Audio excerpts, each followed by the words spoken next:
Muhammad Tawil. Perkenalkan, nama saya Muhammad Fadli Abdul Rasjid. Perkenalkan, nama saya Sambro Roni. Ya, kali ini kami dari kelompok 12 akan menjelaskan materi tentang sistem file dan sistem basis data yang akan dibawakan oleh teman saya, Tawil. Baik, saya akan menjelaskan tentang sistem file. Dan saya akan mulai dari pengertian sistem berkas atau sistem file. Sistem berkas merupakan mekanisme penyimpanan online serta untuk akses baik data maupun program yang berada dalam sistem operasi. Terdapat dua bagian penting dalam sistem berkas, yaitu kumpulan berkas sebagai tempat penyimpanan data, serta struktur direktori yang mengatur dan menyediakan informasi mengenai seluruh berkas dalam sistem. Oke, saya akan lanjut dengan konsep dasar berkas. Komputer dapat menyimpan informasi ke beberapa media penyimpanan yang berbeda seperti magnetic disk, tape, dan optical disk. Agar komputer dapat digunakan dengan nyaman, sistem operasi menyediakan sistem penyimpanan dengan sistematik yang seragam. Sistem operasi menyediakan sistem penyimpanan dengan sistematik yang seragam. Sistem operasi mengabstraksikan properti fisik dan media penyimpanannya dan mendefinisikan unit penyimpanan logis, yaitu berkas. Berkas dipetakan ke media fisik oleh sistem operasi. Media penyimpanan ini umumnya bersifat non-volatile, sehingga kandungan di dalamnya tidak akan hilang jika terjadi gagal listrik maupun sistem reboot. Baik, jadi saya akan menjelaskan sedikit tentang berkas. Berkas adalah kumpulan informasi berkait yang diberi nama dan direkam pada penyimpanan sekunder. Dari sudut pandang pengguna, berkas merupakan bagian terkecil dari penyimpanan logis. Artinya, data tidak dapat ditulis ke penyimpanan sekunder kecuali dari berkas dapat bersifat numerik, alfabetik, alfanumerik, ataupun biner. Format berkas juga bisa bebas. Format berkas juga dari sudut pandang pengguna, berkas merupakan bagian terkecil dari penyimpanan logis. Artinya tidak dapat ditulis ke penyimpanan sekunder kecuali jika berada di dalam berkas. Biasanya berkas mempresentasikan program dan data. Data dari berkas dapat bersifat numerik, alfabetik, alfanumerik, ataupun biner.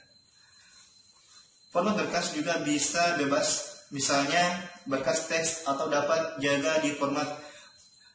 juga dapat di format pasti. Secara umum, berkas adalah urutan bit, byte, baris, atau catatan yang didefinisikan oleh pembuat berkas dan pengguna. Informasi dalam berkas ditentukan oleh pembuatnya.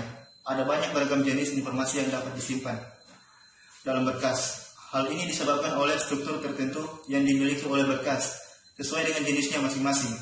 Contohnya, text file, yaitu urutan karakter yang disusun dalam baris-baris.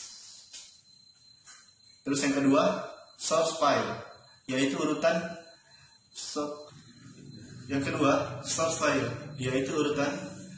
subroutine dan fungsi yang nantinya akan dideklarasikan.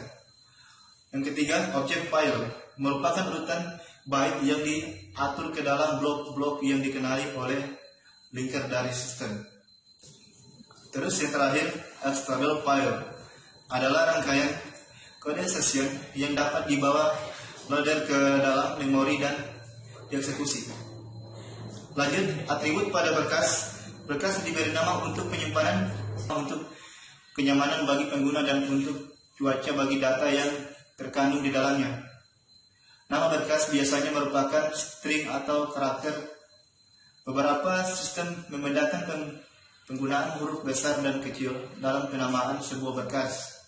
Sementara sistem yang lain menganggap kedua hal di atas sama. Ketika berkas diberi nama, maka berkas tersebut akan menjadi mandiri terhadap proses. Ketika berkas diberi nama, maka berkas tersebut akan menjadi mandiri terhadap proses, pengguna, bahkan sistem yang membuatnya. Atribut berkas terdiri dari yang pertama, nama, kedua tipe, lokasi, ukuran, proteksi, dan waktu. Nah, di sini waktu memerlukan atau tanggal atribut berkas terdiri dari nama, tipe, lokasi, ukuran, proteksi, dan waktu. Oke, baik, saya akan lanjut menjelaskan tentang operasi pada berkas. Sebuah berkas adalah jenis data abstrak. Untuk mendefinisikan berkas secara tepat, perlu melihat operasi yang tepat dilakukan pada berkas tersebut. Sistem operasi menyediakan sistem curl untuk membuat, membaca, menulis, mencari, menghapus, dan sebagainya. Berikut dapat kita lihat apa yang harus dilakukan sistem operasi pada keenam operasi dasar pada berkas. Yang pertama, membuat sebuah berkas. Ada dua cara dalam membuat berkas. Pertama, tempat baru di dalam sistem berkas harus dialokasikan untuk berkas yang akan dibuat. Kedua, sebuah direktori harus mempersiapkan tempat untuk berkas baru. Kemudian direktori tersebut akan mencatat nama berkas dan lokasinya pada sistem berkas. Kemudian menulis pada sebuah berkas. Untuk menulis pada berkas, kita menggunakan sistem curl beserta nama berkas yang akan ditulis dan informasi apa yang akan ditulis pada berkas. Ketika diberi nama berkas, sistem mencari ke direktori untuk mendapatkan lokasi berkas. Sistem juga harus menyimpan petunjuk,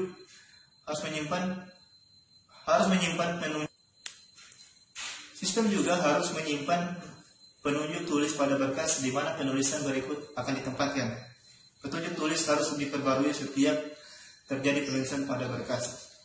Kemudian, membaca sebuah berkas. Untuk dapat membaca sebuah berkas, dapat menggunakan sistem curl beserta nama berkas di blok memori. Di blok memori mana berkas berikutnya ditentukan. Direktori mencari berkas yang akan dibaca dan sistem penyimpanan penunjuk baca pada berkas di mana pembaca berikutnya akan terjadi.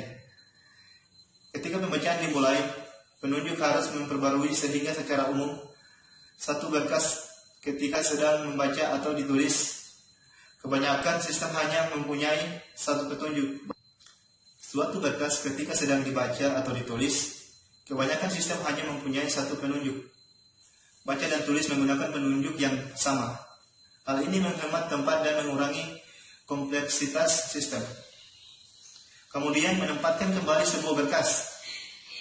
Direktori yang bertugas untuk mencari berkas yang bersesuaian dengan Direktori yang bertugas untuk mencari berkas yang disesuaikan dan mengembalikan lokasi berkas pada saat itu.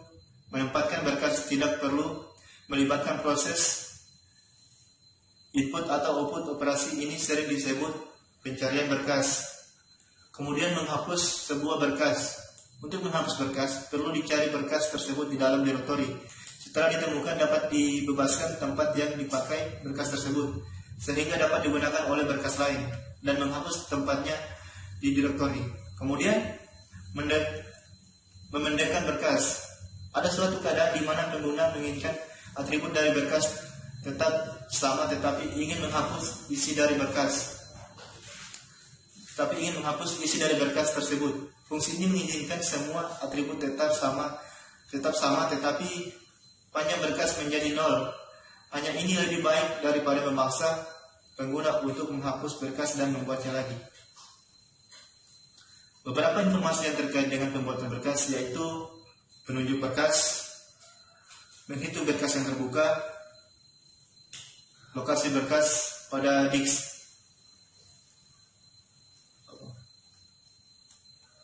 Beberapa informasi yang terkait dengan pembuatan berkas yaitu penunjuk berkas, penghitung berkas yang terbuka, dan lokasi berkas pada disk. Di sini saya akan memberikan contoh jenis atau baik. Di samping saya ada contoh tabel yaitu tentang jenis berkas, akhiran dan fungsi. Anda bisa lihat sendiri. Anda juga bisa menjeda video ini untuk memperhatikannya untuk lebih jelas lagi. Jika sudah diperhatikan, saya akan lanjut pada berkas dan akses. Sistem penyimpanan, pengolahan dan penyimpanan data pada alat penyimpanan eksternal. Pada berkas dan akses penyimpanan data dilakukan secara fisik. Baik, kemudian saya akan menjelaskan tentang klarifikasi data. Yang pertama, kelompok data tetap. Kelompok data yang tidak mengalami perubahan paling tidak dalam kurun waktu yang lama. Contohnya data pribadi mahasiswa. Nah, yang kedua, kelompok data tak tetap atau tidak tetap. Kelompok data yang secara rutin mengalami perubahan. Contohnya data rencana studi mahasiswa. Terus yang ketiga, kelompok data yang bertambah menurut waktu. Kelompok data ini biasanya merupakan data akumulasi dari kelompok data tetap dan tidak tetap. Contohnya data transkrip.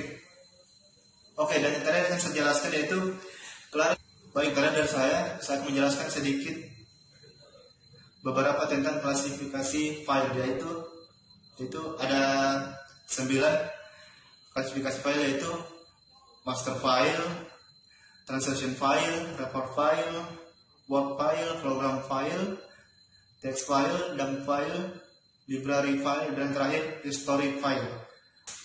Oke, sekian dari saya. Untuk materi selanjutnya tentang sistem file akan dijelaskan oleh teman saya, yaitu Ilham.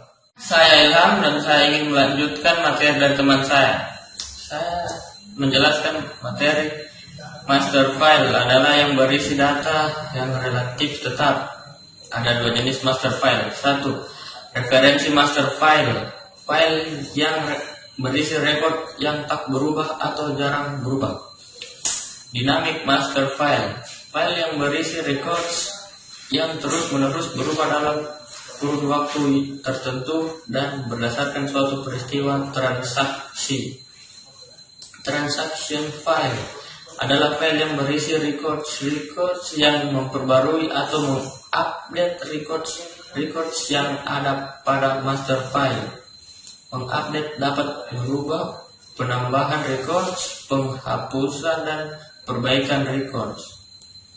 Report file adalah file berisi data yang dibuat untuk laporan atau keperluan user. File tersebut dapat dicetak pada kertas printer atau hanya ditampilkan di layar. Word file merupakan file sementara dalam sistem. Suatu Word file merupakan alat untuk melakukan data yang dibuat oleh sebuah program ke program lain. Biasanya file ini dibuat pada waktu proses sortir. 5. Program file adalah file yang berisi instruksi-instruksi untuk memproses data yang akan disimpan pada file lain atau pada memori utama. Text file adalah file yang berisi input data alfanumerik dan grafik yang digunakan oleh sebuah text editor program. Text file hanya dapat diproses dengan text editor. Dump file adalah file yang digunakan untuk tujuan pengamanan atau security, mencatat tentang kegiatan pengupdatean sekumpulan transaksi yang telah diproses atau sebuah program yang mengalami kekeliruan.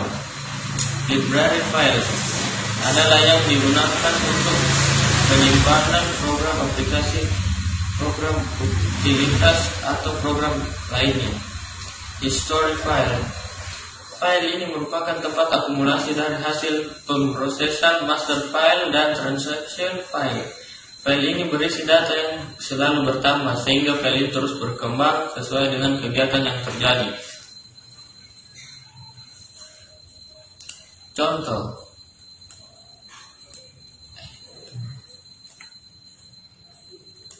Contoh gambar master file ada di sebelah kanan saya.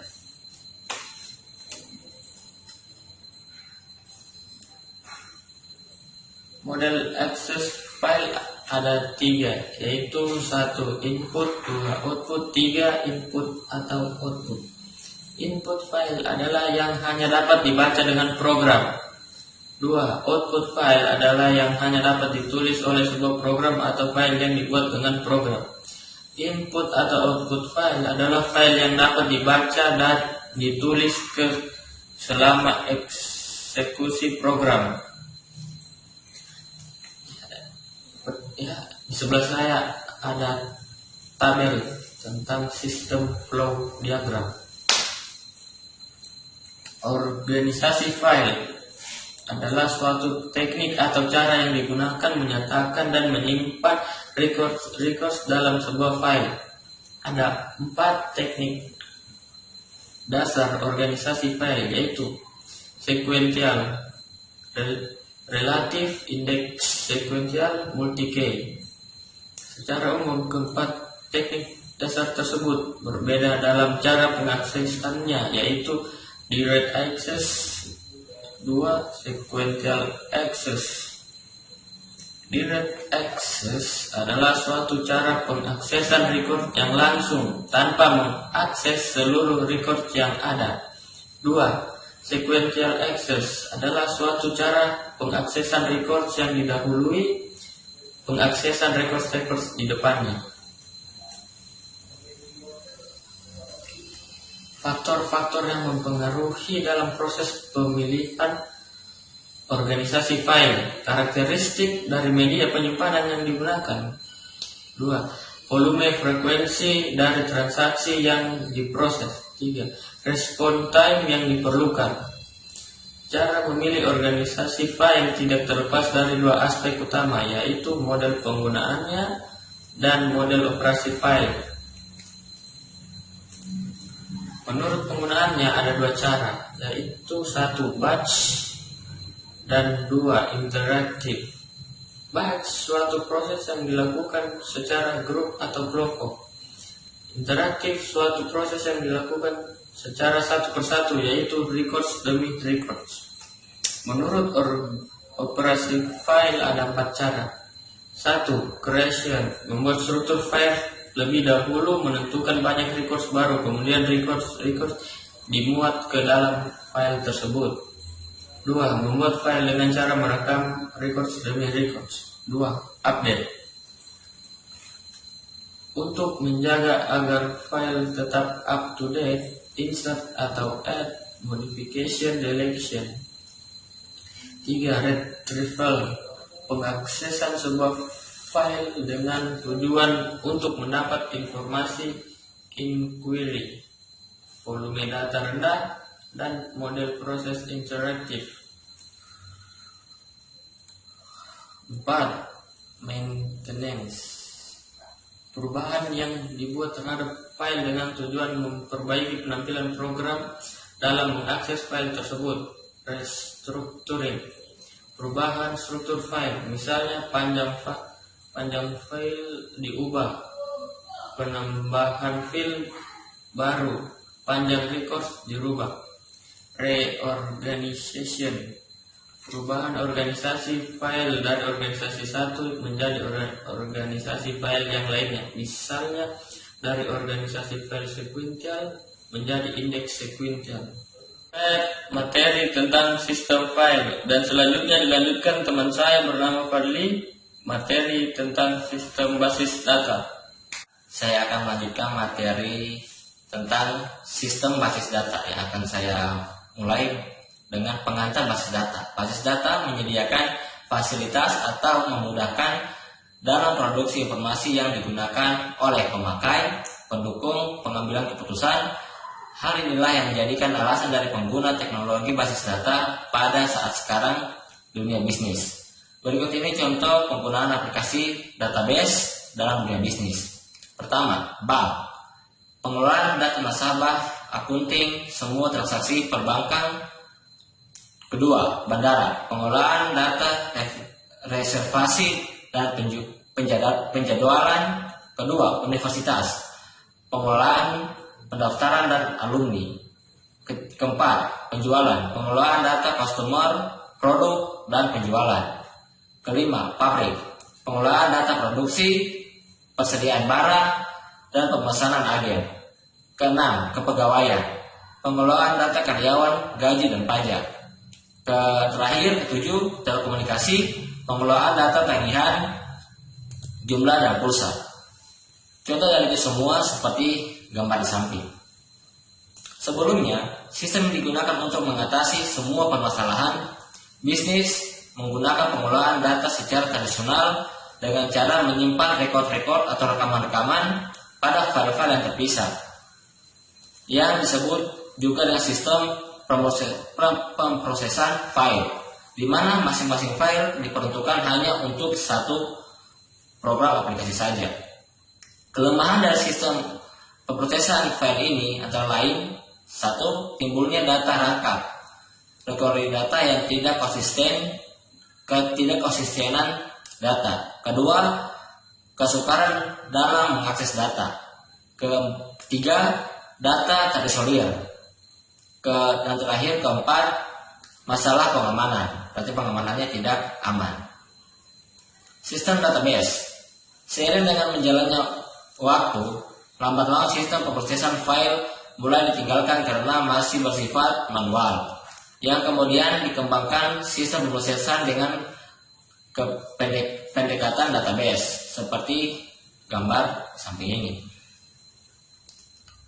Perhatikan gambar samping. Pada sistem record, data disimpan pada suatu tempat yakni database, dan di antara program aplikasi maupun pemakaian terdapat di DMS, Database Management System.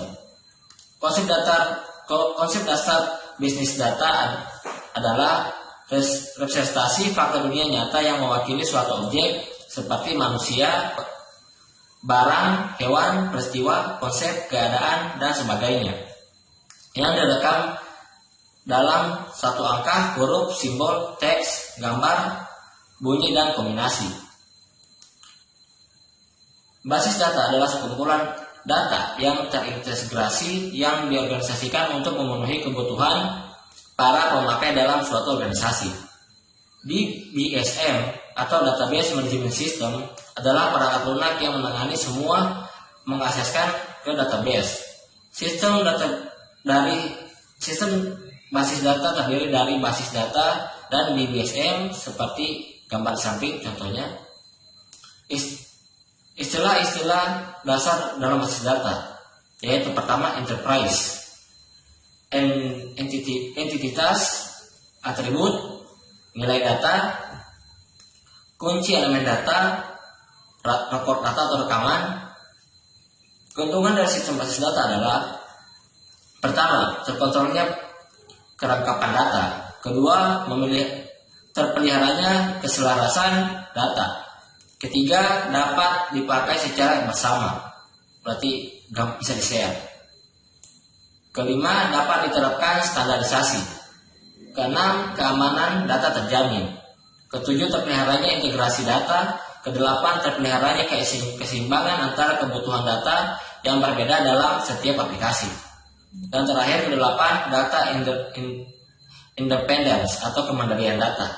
Kelemahannya dari sistem basis data ini adalah memerlukan tenaga yang spesialis, kompleks, memerlukan tempat yang besar, dan tentunya mahal. Teknik normalisasi. Proses normalisasi adalah proses pengelompokan data elemen menjadi tabel-tabel yang menunjukkan entiti dan relasinya. Dalam proses normalisasi dilakukan pengujian pada beberapa kondisi, apakah ada kesulitan pada saat menambah atau menyisipkan, menghapus, mengubah, mengakses pada suatu basis data. Bila terdapat kesulitan dalam pengajian tersebut, maka perlu dipecahkan relasi pada beberapa tabel lagi, atau dengan kata lain, perancangan basis data belum optimal. Pertama, bentuk normal kesatuan. Bentuk normal kesatuan mempunyai ciri, yaitu tiap data dibentuk dalam file flat. Data dibentuk dalam satu record demi satu record, dan nilai dari file berupa automatic value. Tidak ada set atribut yang berulang-ulang atau atribut bernilai ganda. 2. Bentuk normal kedua. Bentuk normal kedua mempunyai syarat, yaitu bentuk data telah memenuhi kriteria untuk normal 1. Ketiga, bentuk normal ketiga. Untuk menjadi bentuk normal ketiga ini, maka relasi haruslah dalam bentuk normal kedua, dan semua atribut bukan parameter tidak punya hubungan yang transitif. Keempat, boycott normal from. Boycott normal from mempunyai prakasa yang lebih kuat dari bentuk normal ketiga untuk menjadi BNCF. relasi harus dalam bentuk normal kesatuan dan setiap atribut dipaksa bergabung pada fungsi atribut yang super K. Penerapan normalisasi. Proses perancangan basis data dapat dimulai dari dokumen dasar yang dipakai dalam sistem sesungguhnya. Kadang-kadang basis data dibentuk dari sistem nyata mempunyai bentuk yang masih menggambarkan entitas secara baik. Sebagai contoh basis data yang dibangun dari daftar faktor pembelian sebagai berikut. Berikut contoh struktur pembelian. Oke, mungkin sekian dari saya. Wassalamualaikum warahmatullahi wabarakatuh. Penjelasan dari kelompok kami tentang sistem file dan sistem basis data. Jika terjadi kesalahan tutur kata atau ketidakjelasan dalam penjelasan, kami mohon maaf. Sekian. Wassalamualaikum warahmatullahi wabarakatuh.